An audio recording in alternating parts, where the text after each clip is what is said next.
ก็ขอยกมือ10 นิ้วกราบนอบน้อมอย่างพระติรัตนแก้วเจ้าตั้ง3 ประการอันมีพระพุทธเจ้าพระสัทธรรมเจ้าพระสังฆเจ้าอันเป็นสรณะที่เปิ่งตีเคารพนับถืออันสูงสุดในชีวิตกราบคารวะแตบไต้ไวยสาปาลมีธรรมพระมหาเถรานุเถระเจ้าคณะพระสังฆาธิการพ่อแม่ครูบาอาจารย์พระสงฆ์องค์เนนจุตนจุองค์โดยความเคารพขอเจริญสุขเจริญปอนปอออกไม่ออกศรัทธานาบุญสันนิบันตันเข้าจุหนุ่มเท่าใจยิงขอน้อมต้อนรับทุกท่านเข้าสู่รายการมรดกธรรมกำเมืองและสารธรรมกำเมืองทางสถานีวิทยุกระจายเสียงพระพุทธศาสนาแห่งชาติและสังคมคลื่นเพื่อการศึกษาพระพุทธศาสนาและวัฒนธรรมคลื่นพระพุทธศาสนาและจริยธรรมส่งสัญญาณออกอากาศทางสถานีวิทยุวัดฝ่ายหินตำบลสุเทพอำเภอเมืองเชียงใหม่จังหวัดเชียงใหม่ในระบบคลื่นความถี่ FM 104.50 เมกะเฮิรตซ์สถานีวิทยุคลื่นพระพุทธศาสนาและจริยธรรมในความอุปถัมภ์ของมูลนิธิพระบรมธาตุเจ้าดอยสุเทพส่งสัญญาณกระจายเสียงในระบบคลื่นความถี่ FM 96.0 เมกะเฮิรตซ์ตลอดจนวิทยุชุมชนเสียงตามสายห่อกระจายข่าวตามหมู่บ้านตามวัดตามว่าต่างๆตลอดจนตั้งสถานีคลื่นต่างๆที่ผู้อำนวยการได้มอบถวายเวลาได้ลิงก์สัญญาณจากแม่ข่ายนี้ออกอากาศให้ญาติโยมทั้งหลายได้รับฟังกันอยู่ในเวลานี้พร้อมกันนี้ก็ยกมือ10 นิ้วกราบถวายการต้อนรับและเจริญพรต้อนรับเน้อพ่อแม่ครูบาอาจารย์พระสงฆ์องค์เนนญาติโยม FC แฟนรายการทุกรูปทุกท่านที่ได้เข้ามาติดตามรับชมรับฟังทั้งภาพและเสียงการไลฟ์สดทางหน้าจอ Facebook ไลฟ์ของวัดวังสิงห์คำ Facebook ไลฟ์ของธรรมะภาคเหนือ Facebook ไลฟ์ของธรรมะคลายเครียด Facebook ของท่านพระครูสมุวิสุวัตรบรกิโจและหน้าจอ Facebook ไลฟ์ FC แฟนรายการที่เข้ามาแล้วร่วมกันเผยแพร่ธรรมะโดยการกดแชร์เสียงธรรมแชร์เสียงบุญแชร์รายการนี้ไปยังกลุ่มของเพื่อนๆของทุกท่านรายการนี้ดำเนินโดยกล่าวกับผมอัตมภาพพระครูวิสิทธิ์ศรีลาภรณ์รองเจ้าคณะอำเภอเมืองเชียงใหม่เจ้าอาวาสวัดวังสิงห์คำตำบลประแดดอำเภอเมืองจังหวัดเชียงใหม่หรือตุลุงในวัง เป็นผู้ดำเนินรายการเนอะประกันวันนี้วันพระวันศีลเนอะวันพระวันศีลวันพระวันธรรมสวนะเดือน11แหมละเดือน11ดับเนาะวันพุธก็จะเป็นเดือน12ออกแถม10 กว่าวันก็12เป้งเนาะจะได้กินใหญ่ต้านหลวงกันแถมแล้วทำบุญสุนทานเปตะวิสัยบรรพบุรุษบรรพชนตามหีดหอยเฮาเนอะวันนี้เวลาก็ล่วงเลยมานักแก่ละก็เอาเป็นว่าไหว้พระนบธรรมของภัยของมันเนอะวันนี้ เพราะว่าก็เดี๋ยวมันจะบัตันเตะธรรมแปะคำหลายมือหลายวันละมันได้เตะก็ในตอนนี้ก็ต้อนรับทุกท่านตั้งหน้าจอกับเนาะเจริญปอดเนอร์แม่ครูเหรียญทองจันทีขอบคุณเนอร์แม่ครูวันนั้นอุตส่าห์ปากันมาตึงคณะก็มาร่วมมุทิตาสักการะเนี่ยแรงจิตแรงใจถึงนะมาร่วมกันอยู่ขออนุโมทนากับแม่ครูเหรียญทองตัวเนอร์ น้อมกราบไว้สาเนอตุลุงปะแงะ หลวงพ่อวัดปะแงะก็อ้างได้เป็นปีแล้วเนาะตุลุงเนาะมันได้ไปเยี่ยมจะไปเอวหาเตื้อต้องไปสักครั้งไปแน่นอนแต่เมื่อใดบ่ฮู้เด้อเดี๋ยวว่าว่าจะมาบ่มาอีกนะไปแน่เจริญปอนเนอะโยมลักษณะเกียรติดีสาธุเจริญปอนเจริญปอนแม่สุปรณีรู้มารอท่าจิมอันอาหารลำๆจากตังล่องหัวแดงตังม่วงเขียวปีนี้พลาด เจริญปอนโยมแม่นวลศิริหินเขียวเจริญปอนเนอโยมปินันล่าปินันจรันปิยจันทร์สโลมดอยซิวเข้ามาแล้วสาธุเจริญปอนต้อนรับทุกท่านเข้าสู่รายการเนอก็เซลเล่นพ่องแต่พ่องเนอเบื้องต้นหัวตีก่อนอื่นนั้นก็ขอยกมือ10 นิ้วกราบขอบพระคุณกับครูบาอาจารย์ที่ได้มาร่วมโปรดเมตตาปีนี้ก็อย่างที่ได้บอกไปเนอะก็มีพระสงฆ์ในตำบลประแดดจำนวน7 วัดแล้วก็มีหลวงพ่อรองเจ้าคณะอำเภอสัตปีหลวงพ่อพระครูประภัสสรการซึ่งเป็นบ้านเกิดเมืองนอนเหียแล้วก็นอกนั้นก็ในวัดวังสิงคำนี่ทั้งหมดจำนวน19 รูปถึงพระถึงเนนที่โปรดเมตตาเจริญพุทธมนต์สืบชะตาคือกับก้าวกับผมคือกับอาตมาคือกับตุลุงแล้วก็ญาติธรรมญาติโยมทุกท่านที่มาร่วมพร้อมกันนั้นก็ขอบคุณอนุโมทนาบุญกับญาติโยมปออกไม่ออกศรัทธา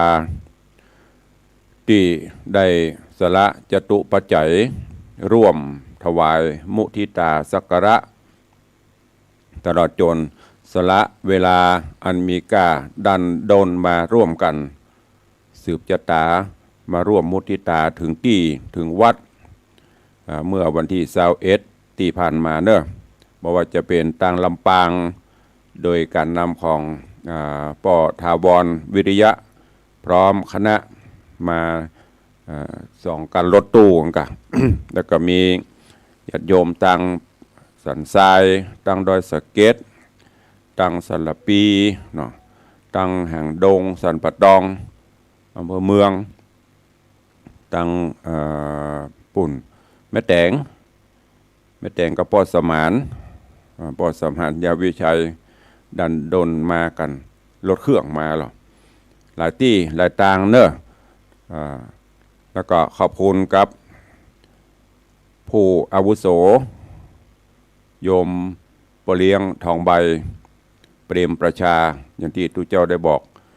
ปเลี้ยงนี่ถ้าหูมาตลอดกู้งานคราวนี้ก็มาอยู่มาเป็นกำลังใจตุลูกตุหลานปเลี้ยง90 ป่ายละแข็งแรงดีอยู่มาจุดเตียนฮือตุลุงฮือญาติธรรมมีอายุมั่นขวัญยืนเกินกว่าปเลี้ยงไปแหมสัก20 ปีเนาะหลายท่านหลายทนเนอะต้องขอประทานอภัยไปได้เอ่ยนามได้มาร่วมงานอย่างที่ตุลุงได้บอกปีนี้จัดแบบง่ายๆเรียบง่ายๆตามสถานการณ์ใจถึงก็มาได้แล้วก็ จัดกันแบบสบายๆกินข้าวกินน้ำกันไปแม้แต่พระมหาเถระครูบาอาจารย์ก็บ่ได้ไปรบกวนเปิ้นบ่ได้ไปนิมนต์บ่ได้ไปเจิญก็เอากันแบบเรียบๆง่ายๆมอบทุนการศึกษามอบกองทุนสนับสนุนกิจกรรมแม่บ้านผู้สูงอายุโรงเรียนเหรอก็จบไปเรียบร้อยไปด้วยดีทั้งนี้ทั้งนั้นขอบคุณกับอาจารย์แม่ดร.มรกตสุวรรณชินท่านอธิการบดีท่านดร.กิติพัฒน์สุวรรณชินอธิการบดีมหาวิทยาลัยฟ้าอีเทิร์น แล้วก็ต่างโยมปเลี้ยงธนวัฒน์โยมแม่เลี้ยงทัดพิชาสุสิงคำอันนี้เป็นโยมอุปถากอุปถัมภ์ บุญใหญ่บุญหลวงอุปถัมภ์ทั้งการปัจจัยทั้งแรงงานแล้วก็ส่งทางนักศึกษาครูบาอาจารย์มาร่วมมาช่วยก็ขอบคุณเป็นอย่างสูงยิ่งเนอะที่บละบลืมได้อุปถากอุปถัมภ์ตึงวัดวาอารามตึงตั๋วส่วนตั๋วอย่างที่บอกไปมันมีงานวัดงานส่วนตั๋วงานส่วนตัวนี่เขาจะไปไปบอกไปขอไปอย่างเปิ้นก็ไม่ได้เปิ้นจะติฉินนินตาแล้วแต่เปิ้นศรัทธาแรงศรัทธาเนี่ยแรงแรงศรัทธาแรงบุญโยมแม่อาจารย์แม่ด็อกเตอร์มรกตนี่ก็อุปถัมภ์อุปถากมาตลอดว่าวัดว่าบ้านโยมพ่อเลี้ยงก็อุปถัมภ์อุปถากมาตลอดจน FC อีพ่ออีแม่ทุกท่านตัวอันที่เคารพนับถือซึ่งกันเป็นพ่อเป็นแม่เป็นพี่เป็นน้องเป็นญาติธรรมได้ให้ความอุปถัมภ์ให้ความฮักให้ความเอ็นดูความเคารพนับถือในตนตัวของตุลุงมาโดยตลอดในตนตัวธรรมภาพมาโดยตลอดเนอะต้องขอกราบขอบพระคุณและก็อนุโมทนาบุญขอบคุณกับพ่อแม่ครูบาอาจารย์ทุกรูปและสาธุชน FC ญาติโยมทุกท่านมาณโอกาสนี้ตัวเองตุลุงก็บ่มีอย่างที่จะทดแทนตอบแทนพระคุณหรือบุญคุณของพ่อแม่ครูบาอาจารย์และญาติโยมนอกเสียจากเสียงธรรมนอกเสียจากเสียงเอามาเป็นกตะเวทีตอบแทนบุญคุณของปอออกไม่ออกศรัทธาเนอะตอบแทนข้าวแดงแกงฮ้อนเพราะว่าโดยเฉพาะก็คณะศรัทธาวัดวังสิงห์คำทุกหลังคาเหือนเนี่ยได้ให้การอุปถากอุปถัมภ์ข้าวแดงแกงฮ้อนข้าวจังหันมาโดยตลอด30 กว่าปีที่ดำรงตำแหน่งตุเจ้าหลวงบริหารงานวัดมางานทำบุญอายุก็ได้รับเมตตาจากทุกท่านเป็นอย่างดีก็ขอบุญกินบุญทานที่ตุลุงได้ปั่มเพลงมาก็ดีได้กระทำและญาติโยมปออกไม่ออกศรัทธาเขาได้ร่วมกันทำขอบุญกุศลนั้นจุงได้เป็นผลสะท้อนได้ย้อนไปปกปักรักษาพ่อแม่ครูบาอาจารย์ตลอดจนญาติธรรมญาติโยมศรัทธานาบุญเฮาเนอทุกท่านที่ได้มีส่วนร่วมก็ดีไม่ได้มีส่วนร่วมก็ตามก็ขอบุญกินบุญทานบุญที่เขาได้กระทำกันมาได้พิบาลปกปักรักษาทุกท่านกรรมใดปอนใดตีปอออกไม่ออกศรัทธาได้มาอำนวยอวยพรเฮือตุลุงเฮือตุเจ้าเฮือธรรมภาพขอพรนั้นจุงกลับไปสนองตอบแทนทุกท่านเฮืออยู่ดีมีสุขได้หมดทุกข์หมดโศกหมดโรคหมดภัยพยันตรายใดๆจะได้มากำมากายมาลาวีเนอะเพื่อมีสุขภาพพรรณนามัยสมบูรณ์แข็งแรงกินข้าวลำน้ำลงปนจากภัยไก่จากเวรความทุกข์เข็นจะได้มาปานพญาติโลกาจะได้มาเบียดเบียนแม้นจะกระทำกิจภารกิจธุรกิจราชกิจใดๆก็ขอให้สำเร็จผลสมมโนในไฟอ้างเหมือนกันจุตนจุองค์จุผู้จุคนเจริญไปด้วยจตุรพิธพรชัยมีอายุวันนะสุขะพละเหมือนกันจุตนจุองค์จุผู้จุคนสาธุนี่เป็นกรรมจากใจจริงเนอะมีอย่างจะนอกจากปอนนอกจากเสียงนะก็เข้าสู่หัวใจของรายการแล้วก็เดี๋ยวต้ารายการพอมีเวลาก้อยประชาสัมพันธ์ข่าวสารงานบุญเนาะอีป่อยแม่ฟังแปะคำกันขาดกระท่อนกระเทียนมันก็เหมือนเขาดูหนังดูละครก็เดี๋ยวก่อนเนอะตุลุงลืมเอาโทรศัพท์เข้ามา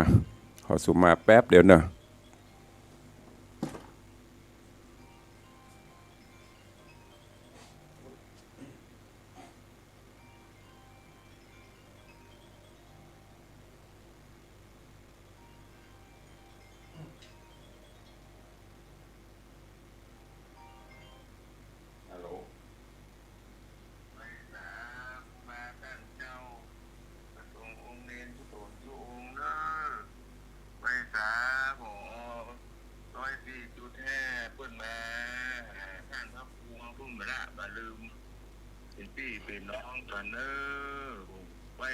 สุตนสุองค์เนอ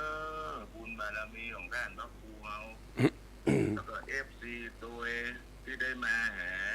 แม่ปานีพระเจ้าคายาภูลด้วยแถมแล้วก็อันตัวทองใบด้วยเนอะเข้าถึงแก่ลุงบ้านเดินยาวขึ้นมาขอรักษาท่านพระครูเนอะบุญบารมีของท่านพระครูเราแล้วก็วันได้เปลี่ยนนักพัฒนาดีเด่นขอบุญถิ่นบุญตาลบุญแก้วเจ้าสามการเจ้าวัดเจ้าวาพระธาตุเจ้าวัดวังสิงคำเอาปกปักรักษาบุญถิ่นบุญตาลปกปักรักษาท่านพระครูเนอะได้ปิดที่ตั้งที่ปึ่งของFCของท่านจนของศรัทธาบ้านวังสิงคำบ้านบ่อเย็นเนอะผู้คนขอบุญถิ่นบุญตาลของท่านพระครูเอาปกปักรักษาเรื่องอยู่ด้วยกันไปอายุมั่นเงินยาว100 หมื่นปีนะครับ สาธุสาธุเนอ สาธุอนุโมทนา ขอบคุณกับโยมพ่อเลี้ยงอันนี้ก็เป็น อย่างที่ได้อูไว้ เป็นทั้งเปรียบเสมือนเป็นป่อเป็นแม่เป็นพี่อ้ายเนาะได้อุปถัมภ์อุปถากก็โดยความซาบซึ้งดีใจของพ่อเลี้ยงเปิ้นตัวเอง ก็สุขภาพพ่อเลี้ยงก็ขอให้ดีกว่าดีคืนเนอะวันนั้นเสร็จแล้วก็ปิกฟังปิกก็ได้อำนวยอวยพรคือกึ่งตุเจ้าถึง FC ตัวเองก็ขอบคุณแถมครั้งหนึ่งอันนี้เป็นเสียงสดๆร้อนๆจากโยมพ่อเลี้ยงธนวัฒน์สุสิงคำที่พี่น้องศรัทธาได้ยินอยู่ตลอดแล้วก็ได้หูได้หันวันนั้นก็ได้มาร่วมกันแล้วเนาะก็เดี๋ยวถ้าใต้รายการเดี๋ยวมีเวลาก่อนก็จะได้อุจากันต่อ ก็เข้าสู่เนื้อหาเรื่องราวของแปะคำลำดับลำดาถึงยังผูกทวนที่10ผูกที่10จบปริปุณนังไปวันนี้ก็จะขึ้นสู่ยังผูกที่11แปะคำมีตึงมดตึงมวลกันอยู่15ผูกเนอะค้างแหม5ผูกแถม5ผูกเรื่องราวในตอนที่แล้ว หลังจากที่พญาพันธุมติราชได้กันแกล้งโพธิสัตว์เจ้าหาเรื่องหาราวต่างๆเข้าใส่แต่ด้วยบุญบารมีของเปิ้นก็สามารถที่จะทำอย่างได้ปัญหาต่างๆเรื่องราวต่างๆที่เปิ้นเนี่ยเปิ้นทำก็ฝ่าฟันผ่านพ้นไปหมดตั้งแต่ใจไปเสาะกวางใจไปเสาะป่าใจไปเสาะ นกยุงใจไปแข่งเหือใจไปแปลงปราสาทผ่านฉลุยมดมีบุญญาบารมีมาช่วยจนกระทั่ง เขยตึง6 คนก็สุดท้ายบาปมาถึงกรรมมาเติงมาตันให้ทุกข์แก่ท่านทุกข์นั้นถึงตัวขี่เหือไปแข่งเหือจะเอาเหือไปจนเหือของแปะคำบริษัทแปะคำสุดท้ายเหือเปิ่นบ่เป็นสักอย่างเหือตัวเก่าอับปรางล่มจมตายหมดปีของวิมลาก็เลยเป็นไม้เป็นห้างไปหมดมาถึงตอนนี้วิบากกรรมที่พญาพันธุมติราชาได้ทำไว้จะย้อนเข้าตัวเก่าละเนี่ยดังที่ได้บอกให้ทุกข์แก่ท่านทุกข์นั้นถึงตัวเพราะว่าเปิ่นคือโอกาสปล่อยอย่างต่างๆมานักละก็นึกว่าจะย้างในการที่โทสะ หรือเอาอัตตาตัวตนเป็นใหญ่คำขาราวีเปิ่นหันบัดตัวมีบุญหันบัดตัวมีอำนาจวาสนาเป็นเจ้าคนก็ใจอำนาจในต่างติพิษในตอนนี้เบื้องบนฟ้ามีตา เทวดามีจริงอย่างเปิ้นว่าเนี่ยสร้างไปเตอะญาติโยมต่างหลายบุญกินบุญตานทำไปเปิ้นบอกว่าคนบหันเทวบุตรเทวดาสิ่งศักดิ์สิทธิ์เปิ้นหูเปิ้นหันหรือบ่มีไผหูไผหันตัวเองนั่นแหละพญาจิตรราชตัวเก่าเฮาหูนะอันนี้ก็เหมือนกันคำคาลาวีเปิ้นบ่ชอบเปิ้นหาโอกาสที่จะกำจัดเปิ้นตอนนี้ดาบนั้นเริ่มจะคืนสนองผลกรรมนั้นจะเริ่มตอบซ้ายละเปิ้นเบื้องบนองค์อมรินทร์พระอินทร์เจ้าฟ้าแล้วก็หมู่ปีเทพบุตรที่เป็นอ้ายของโพธิสัตว์เปิ้นมาทดสอบละตาพนันฮื้อพญาเจ้าเมืองเนี่ยไปตอบปัญหาถ้าตอบได้ก็โปนไปตอบบ่ได้ก็โดนนะจะโดนอะไรอย่างจะได้ปัญหาที่ปัญถามไว้ในตอนที่แล้ว1ไม่มี2 2ไม่มี3 3บ่มี4 4บ่มี5 5บ่มี6หมู่เนี้ยได้แก่อะหยังแล้วไผจะมาตอบเรื่องราวของแปะคำจะเป็นจะได้เชิญทุกท่านเนอะติดตามรับฟังในผูกที่11เป็นลำดับไปแล้วกับเดียวใต้รายการจะได้ห้างเวลาสักเล็กน้อยเพื่อจะได้อู้ได้จากกับญาติโยมศรัทธาในใต้รายการแถมครั้งหนึ่งโอกาสบัดนี้เชิญชวนทุกท่านตั้งอกตั้งใจฟังพระธรรมเทศนาปืนเมืองเหนือเรื่องแปะคำผูก11ตอนที่1ณโอกาสบัดนี้ นะโมตัสสะภะคะวะโตอะระหะโตสัมมาสัมพุทธัสสะ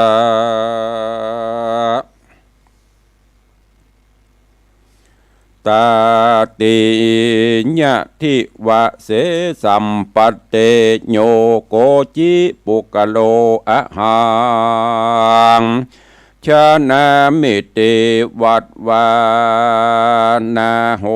สิติสัทธโวดุราสัพปุริสะตังลายผู้ขะนิ่งหมายไข่พรากเหือปนตุกยากเครื่องกาเกิดตุกนานาต่างๆในโลกกว้างโลกีโดยญาณนาเลมดีเลิศแล้วคือปาละมีแก้วสีประการมีหื้อตันเป็นเก้าตลับต่อเต้าอุเบกขาจูงปากันมาญาญาติใบพระใส่บาทยอตานยังพิกขาหานเข้าน้ำบัตุพร่ำตามมีศีลดวงดี58ได้โกดแขวดกับตนตัดกังวลเป็นเตื้อใจไฟเอื้อภาวนาคือปากันมาพร้อมนาอยู่ฟังธรรมจุงดาจำติดต่อตามบาทคอบาลีว่าตติญะทิวเสสัมปัตเตดังนี้เป็นตนบาดนี้แด่เติมตติญะทิวเสสัมปัตเตอันว่าเจ้าปุริธิราชเฮืออำมาตังตาติสัญญาเป่าห้องไปไขว้ห้องเวียงใจว่ากันคนใดองค์อาจจบชราชมีพระญาเกปัญหาแตนใดตนเต้าไทยบุญเรืองจักภาพเมืองใหญ่กว้างเฮือเป็นเจ้าจ้างสะเวยสีเข้าของมีหลายหลากจักสั่งวิภาคเสมอกันเสียงกลองนั้นมีกองไข่จุห้องปาลา3 วันมาครบไข่หน้ากองใหญ่ก็ปอญานพระภูบาล เจ้าฟ้านั่งอยู่ท่าหอในบ่หันไผสักผู้มากล่าวโออาสาว่าข้านี้นาอาจแก่หือแจงเน่บ่หันสายเจ้าห่อใจที่ราดฮ้อนไม่มาดเลือนลายเหตุกำหนดหมายว่าไว้ดารอดควายตึงมานางกัญญามากเต้านางแม่เจ้าเฮือนหลวงคนปันปวงไพราชตั้งอำมาตย์คนในตั้งมีใจโศกเศร้าเหตุกัวเต้าเจ้าปุรีได้ดับอินทรีมวยมังละเมืองกวางเสียใดมหอละศพลายบ่ผ่อนตั้งดังแต่ก่อนเดิมแม้บาดนี้นะก็มาดักปิ้งสงัดยิ่งตั้งเมืองเสียงนันเนืองอดเอาจุค่ำเจ้าแหล่งไงบัดนี้หายเสียงขาดคนเข้ากาดขายของ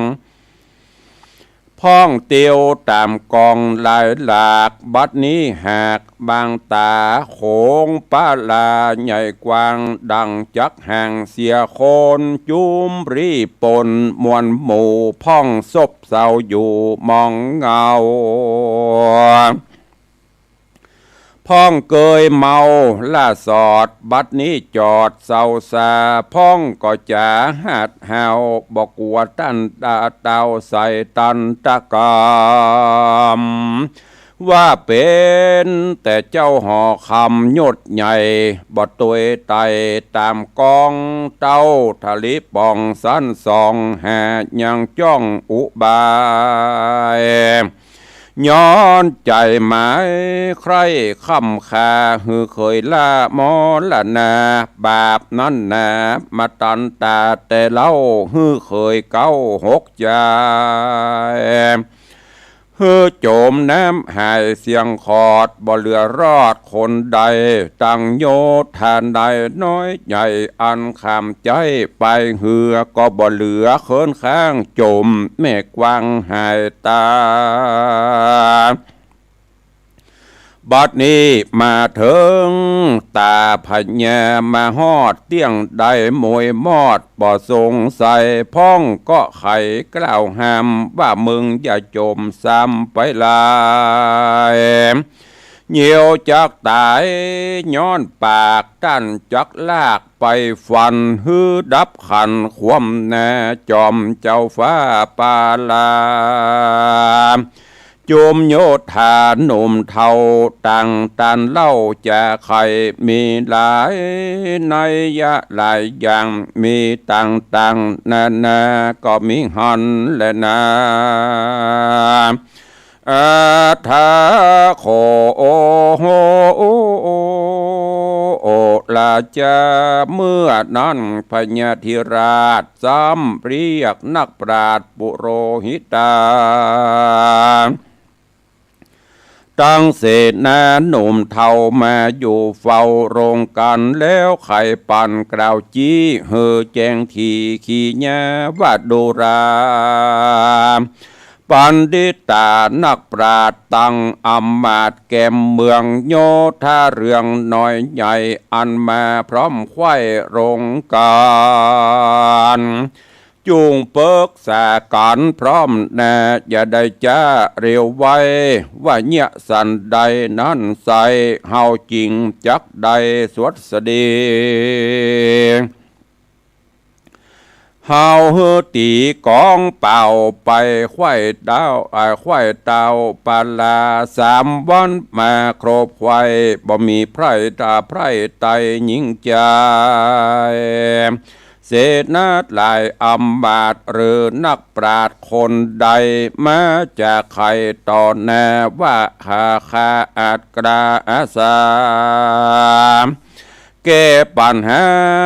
แต่นเต้าผู้ภาพดาวปุรีย้อนข้าหูดีองอาจหูฉลาดซับเซล เหลือวันเดียวแต่ใส่ตามเตปะไทยกฎหมายเฮาเตี้ยงตายมวยมอดบ่ได้รอดนั่นไปเหตุว่าบ่มีผาสักผู้มาอาจหูปริศนาโบราณจ๋าบอกเราแต่ก่อนเก่าโบราณว่าพับดงดานป่าไม้มีไม้น้อยใหญ่หลายพันจักหาไม้จันแสนยากบ่หันซากหันหอยพับแสนดอยลอยพับแสนดอยร้อยม่อนมีแต่ก้อนหินผาแสวงหาควายแล้วบ่มีหน่วยแก้วแปลงเมืองคนนั้นเนืองอยู่สร้างเต็มเมืองกวางปารา จักหาคนมีพระญานอนใส่หาบ่ได้แดนใดโบราณไข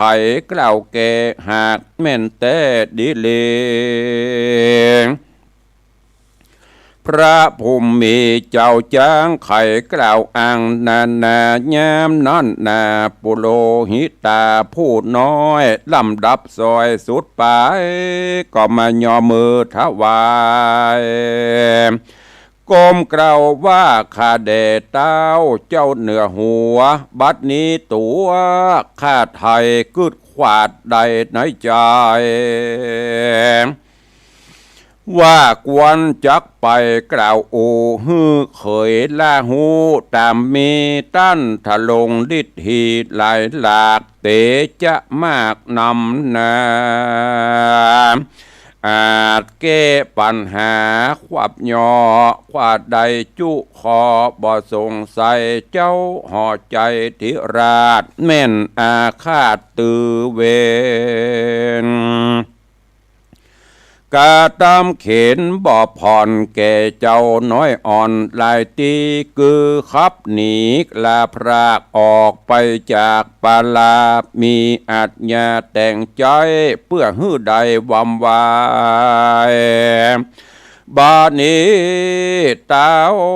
กลัวตายหลายหลากกลัวได้พรากปุรีละนางเตวีกลิ่นกูกับตั้งหมู่กันแยกันปโลหิตาผู้น้อยกล่าวเสียงถอยสุดกำเจ้าห่อคำยศใหญ่ก็คืดไข้หันตันจริงเร็วปันโป้งขาดฮืออำมาตย์คนนายว่าโดราคุณเตรียมใจผู้แกวนเมืองจุงเล่นไปไว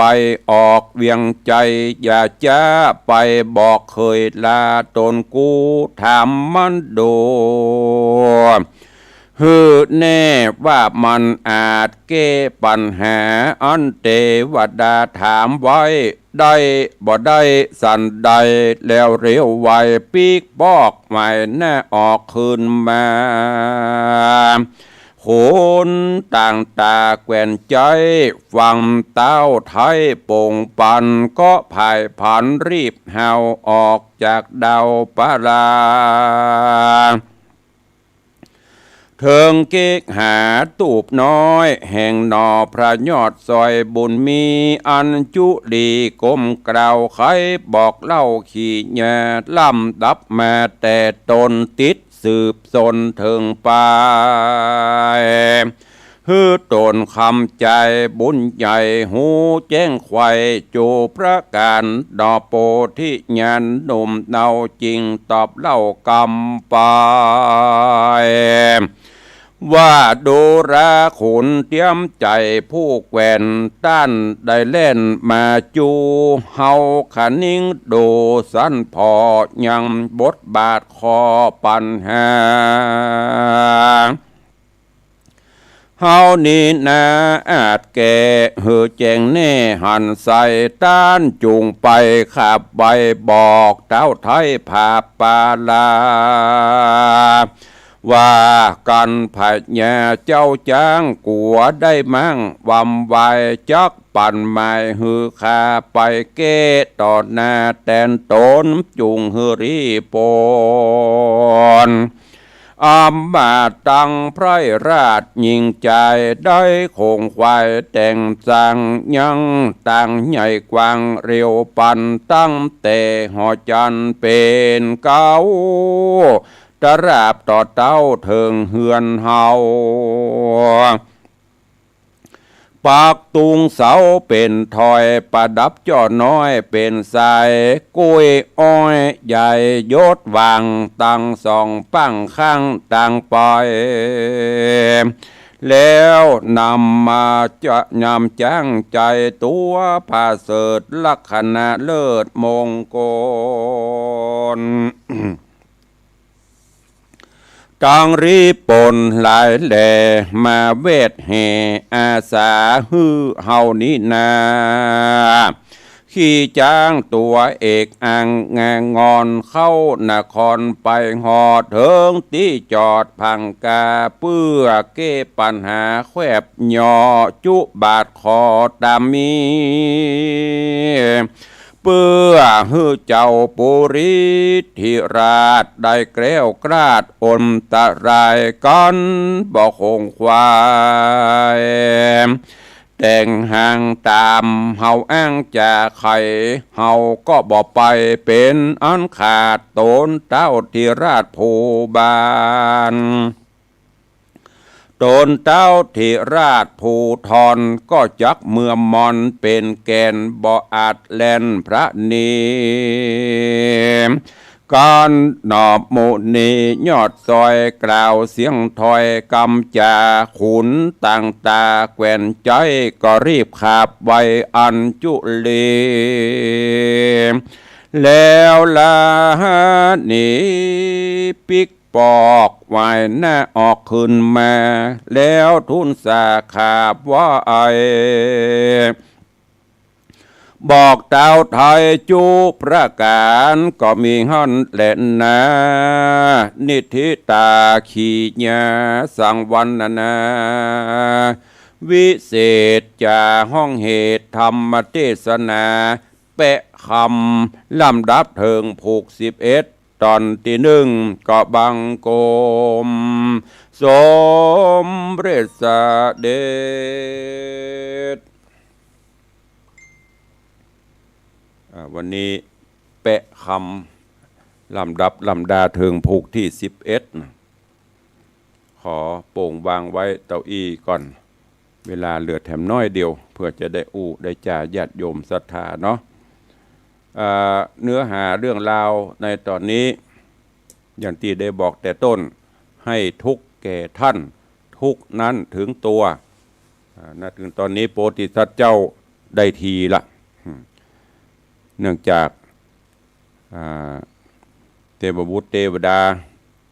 ที่ปนใจลงมาที่องค์อมรินทร์ใจมาถามปัญหาตอนนี้ปยังได้ตอบกันเนอะตอบไม่ได้เด้อถามปัญหากับพญาเจ้าเมืองพันธุ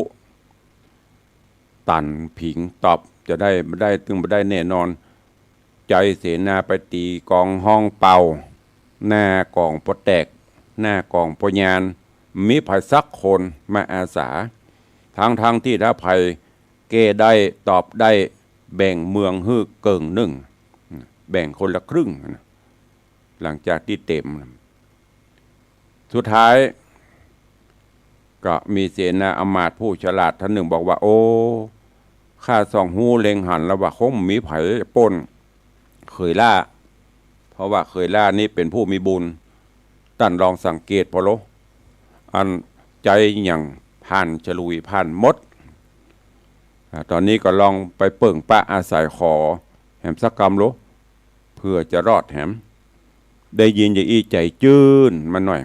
ป่อพญาก็เลยสั่งเสนาอมาตย์ไปกราบทูลไปกราบทูลว่าไปขอเอาไปขอจะไปกราบทูลตอนนี้ยังไม่ได้เป็นเจ้าเมืองเด้อไปบอกไปกล่าวไปแล้วก็เกี่ยวกับเรื่องรางวัลถ้าเนี่ยได้จะมีจะนี้อมาตย์ก็ปากันไป ไปถึงก็ไปบอกโพธิสัตว์เจ้าเปะคำจะเอะโพธิสัตว์บอกว่าโอ้ปัญหาที่ตอบได้กะแต่มีข้อแม้ว่าแปลงหนตางเรียนเกี้ยงดีงามปุ้นจากภาษาวิมานคำในวังบุตรมาจนถึงบ้านข้านี้แล้วก็ประดับตกแต่งถนนหนตางสวยสดงดงามจัดจ้างจัดอย่างเพียบพร้อมถึงจะไปถ้าได้ก็ไปถ้าบ่ได้ก็บ่ไปอันเนี้ยได้เพิ่นฮ้องว่าได้อยู่คณาตังบนแล้วหรอได้ทีแล้วตอนนี้เมื่อก่อนโดนป้นขู่ป้นคำป้นเขอันเนี้ยญาติโยมตอนหลายการทุกอย่างแกเปิ้นให้ทุกแกท่านทุกนั้นถึงตัวคำคาลาวีเปิ้นกรรมเวรมันมีจริงตอนนี้รอดูว่าป่อพญาเจ้าเมืองจะได้แล้วจะได้ไปแก้ปัญหาเมื่อใดที่เปิ้นถามนะ1ไม่มี2ไม่มี3ไม่มี4นะมาได้แก้หยังก้อยติดตามฟังกันในตอนก่อนในตอนต่อไปเนอะความจริงก็ได้เตะไปละเตื้อหนึ่งละเตื้อ2เตื้อละถ้าจำได้อีป้อยแม่คนเท่าแค่ทำเรื่องนี้กะเนี่ยอาจจะจำได้แต่เอามาทวนความหลังคือฟังเนาะก้อยติดตามฟังกันไปเนอะก็เหลือเวลาแถมหน่อยก็จะได้ประชาสัมพันธ์อุจาหรือว่าข่าวสารกับญาติโยมศรัทธาในวันนี้รายการรถด่วนขบวนพิเศษรถด่วนขบวนพิเศษของคณะสงฆ์จังหวัดเชียงใหม่กลุ่มหนุ่มสาวจังหวัดเชียงใหม่เนอะครับไปจอดที่ชานชลาวัดบวกครกหลวงตำบลตาสลาวัดบวกคกหลวงตำบลตาสลาเนอะโครงการรถด่วนขบวนพิเศษของคณะสงฆ์ของกลุ่มหนุ่มสาวจังหวัดเชียงใหม่แล้วก็สภาวัฒนธรรมมูลนิธิพุทธสมาคมยุวพุทธิกสมาคมองค์กรต่างๆที่วัดบวกครกหลวงไม่ใช่บวกคกเหนือนะบวกครกหรือบวกคกหลวงตาสลาใกล้ๆกับโรงแรมดาราเทวีน่ะก็เชิญไปห่วมกันเนอะของคณะสงฆ์สระปีตะคืนสัญจรไปที่วัดบ้านกลางตาวังตานเทวดาโปรยปลายฟ้าฝนลงมาอยู่คืนนี้ของคณะสงฆ์ตำบลประแดดร่วมกับหน่วยอบรมประชาชนประจำตำบลประแดดเทศบาลตำบลประแดดชมรมกำนันผู้ใหญ่บ้านกลุ่มพลังองค์กรต่างๆในตำบลประแดดอันนี้ก็จัดเช่นเดียวกันแต่เป็นรูปแบบระดับตำบลได้สัญจรมาลงที่วัดวังสิงคำเนอะที่วัดวังสิงคำวันนี้เป็นครั้งที่2ปีหนึ่งจัด2 ครั้งแรกที่วัดประแดดจบไปละวันนี้มาที่วัดวังสิงคำแล้วก็รวบปิดโครงการโดยได้รับเมตตาจากพระเดชพระคุณหลวงพ่อท่านเจ้าคุณพระภาวนาธรรมาภิรัตน์ วิปัสสนาหลวงพ่อเจ้าคณะอำเภอเมืองเชียงใหม่จะเมตตามาเป็นประธานแล้วก็มีพระองค์เทศนั่นก็เชิญชวนเนอะโดยเฉพาะพี่น้องคณะศรัทธาวัดวังสิงคำเป็นเจ้าภาพเก่านะก็ต้องมาร่วมกันวันนี้ที่วัดวังสิงคำโครงการธรรมสัญจรบวรพุทธศาสตร์รวมใจบ้านวัดราชการร่วมกันสัญจรมาฟังเทศน์ฟังธรรมกันฝนก็คงจะผ่านไปอยู่ตะคืนก็สิเดือนนี้ก็ยังมีจะสะหน่อยอยู่เบิร์นก็คงจะเป่งแล้วเนาะมาห่วมกันเนอะหลายงานหลายวัดหลายว่าก็มีโครงการนี้อยู่แล้วก็กิจการงานต่างๆที่จะมีตั้งแน่นี่ก็ติดตามข่าวสารไปห่วมกินห่วมตานไปห่วมบุญกุศลตัวเปิ้นเนอะวันที่อะไรของวัดเมเกตเนี่ยวันนั้นบอกของเปิ้นพ่อสมานกับฝากข่าวให้ FC เนอะเมืองแกนพัฒนานะที่ประจังโทรเข้ารายการน่ะก็ชื่อจริงพ่อสมานยาวิชัยอันนี้เปิ้นจะทำบุญบ้านใหม่คฤหาสน์ใหญ่หลวงของเปิ้นวันเสาร์ที่6กันยาปุ่น นิมนต์ตุลุงไปอยู่นะก็จะไปเซาะฉันเพลลำๆเนาะจะไปเอาอันยอดตังอันอย่างก็ไม่แต่งปิกมากับมา แต่วันนั้นเปิดเอามาไปลืมตุลุงเนอะอีหรอไม่ลืมไปลืมได้เนาะแล้วก็เชิญร่วมงานทบวนอายุวัฒนะมงคลครบรอบ63 ปีแก่แล้วตุลุงไปปิงท่านจันเจ้าท่านพระครูวิริยสารวิสารจริยคุณพระครูวิสารจริยคุณทุเจ้าหลวงวัดแม่แก้ดน้อยดอนสลีดอนใจแม่แก้ดน้อยที่ผีเพศห้องหุยห้องว่ะก็ไปร่วมมุทิตาการไปเปิ้นเนอะนี่เปิ้นฝากข่าวประชาสัมพันธ์มาเหลือเวลาแถมน้อยเพื่ออีป้อยแม่จะอู้จะจาอย่างกับตุลุงตะกี้ปฐมฤกษ์รายการโยมปเลี้ยงธนวัฒน์โยมแม่เลี้ยงทัดพิชาโยมปเลี้ยงธนวัฒน์ได้โทรเข้ามาร่วมในรายการอำนวยอวยพรให้กับทุเจ้าให้กับญาติโยมศรัทธาที่มาร่วมซึ่งก็ขอบคุณอนุโมทนาบุญอันเนี้ยจ่วยถึงสปะเป็นห่วงเป็นหามจะไปที่หันที่นี่ก็จะติดตามถามวันนี้ท่านพระครูไปทางใดพ่องอย่างจริงทำงานได้กับกันปเลี้ยงบอกไปหันไปนี่เตือกวันนี้ตีฟอไปตกหันตกนี่ห้องเข้าเอาขวญเฮเนอร์ก็ได้เมตตาท่านพระครูจันทสรการตุปีโต่งมาประกอบพิธีตึงตุเจ้าตึงปเลี้ยงตึงศรัทธาตึงมดห้องมาบนแล้วกับนี่นะมันได้ไปตกที่ไหนละควรบันนีไปไหนละจะได้อยู่ดีมีสุขไปก็ขอบคุณกับปเลี้ยงตัวเองเป็นห่วงเป็นหามอุปถัมภ์อุปถากกำจูปัจจัยบ่มีบอกอันนี้เปิ้นเรื่องประวารณาไว้แต่ก็บ่รบกวนเปิ้นเตื้อแล้วแต่เปิ้นจะเมตตาปเลี้ยงบอกมีอย่างขาดเหลือในบอกนี่เปิ้นประวารณาไว้ญาติโยมทั้งหลายจะอู้ตัวตุลุงก็เข้ามาเด้อตั้ง96เขานี่ยังหนาแน่นอยู่นะตั้ง104มาเจ้านี่บ่ค่อยหลายรับลุกแต่บุ แต่ภาคบ่ายๆนี่หลายแต่วันนั้นไผ่ถามแม่มอนจันคำอยู่ที่ไหนอยู่ทางดอยสะเก็ดปุณณวัตกรอยู่ใกล้กับเดี๋ยวเพิ่นย้ายไปอยู่ดอยสะเก็ดอีกช่วงนี้ก็บ่ได้ยินนะช่วงนี้ก็บ่หันขอบคุณแม่อุ้ยม่อนจันยาสมุทรตัวเด้อแม่อุ้ยม่อนจันยาสมุทรบ้านน้อยอันนี้ก็90ปลายเหมือนกันที่อาวุโสแม่อุ้ยม่อนก็ร่วมโมทนาบุญมาตัววันนั้นปีรัตนาโอนสตางค์ฝากมาร่วมโมทนาแล้วก็อำนวยอวยพรทางโทรศัพท์แม่อุ้ยมาได้แม่อุ้ยม่อนจันกับโยมป่ออย่างก็ทองใบนี่ประจับไผ่จะเก้แล้วไผ่หมุนเนอะแม่อุ้ยม่อนป่อทองใบถ้าจะเก้แล้วก็ป่อทองใบนี่96ละแม่อุ้ยม่อนจันก็จะประมาณ95 96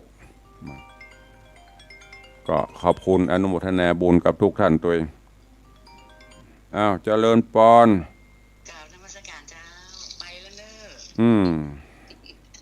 ะลุงจำได้แล้วแหละจำได้มันบ่ได้เตื้อมาเตื้อเดียวไปจำได้ยัยมันต้องมาหลายๆเตื้อก่อน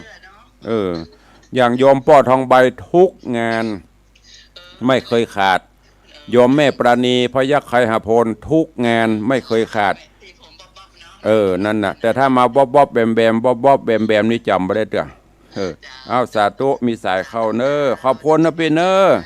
ห้องปี่กันเนาะที่มาร่วมงานขอบคุณอนุโมทนาโยมปี่เนอห้องโยมแม่เคยเท่าล้ำไปสาธุเด้ออนุโมทนาสาธุสายต่อไปเจริญปอน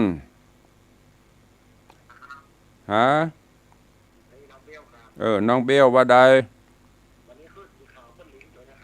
โอ้ตุลุงบอกว่าเนอะเปิ้นบ่ได้แจ้งมาตุลุงก็จะเป็นอย่างลิงก์บ่ก็ดีไม่เสียหาย โอ้อนุโมทนาขอบพระคุณ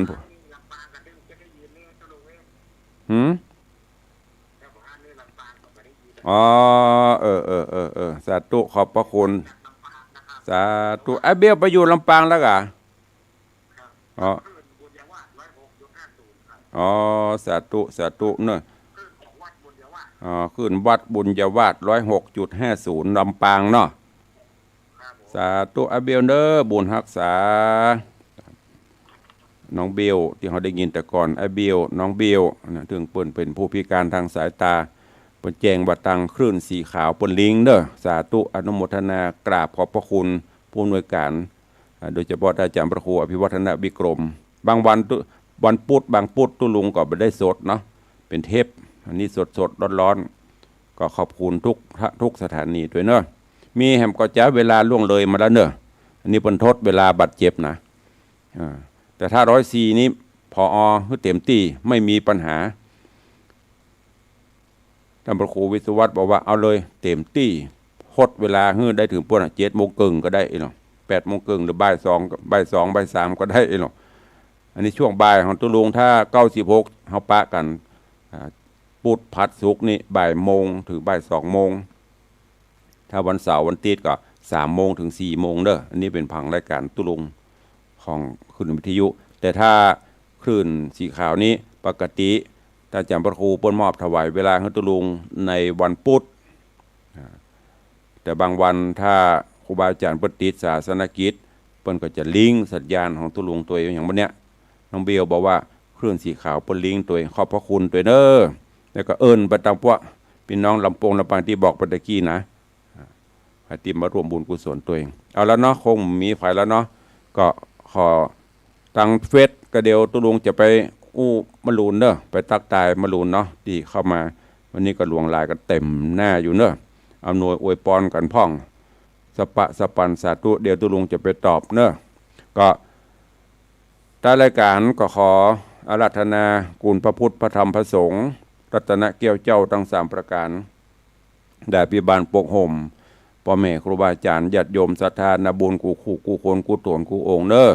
ให้ได้อยู่เย็นเป็นสุขเจริญไปด้วยอายุวันนะสุขภละแม่นจากกระทำกิจภารกิจใดๆก็ขอให้สมน้อโดนในไปอ้างปรารถนาใดก็ขอให้สมความปรารถนามากันจุตนจุองค์เนอจัตตาโรธรรมาวัตันติอายุวันโนสุขังพะลัง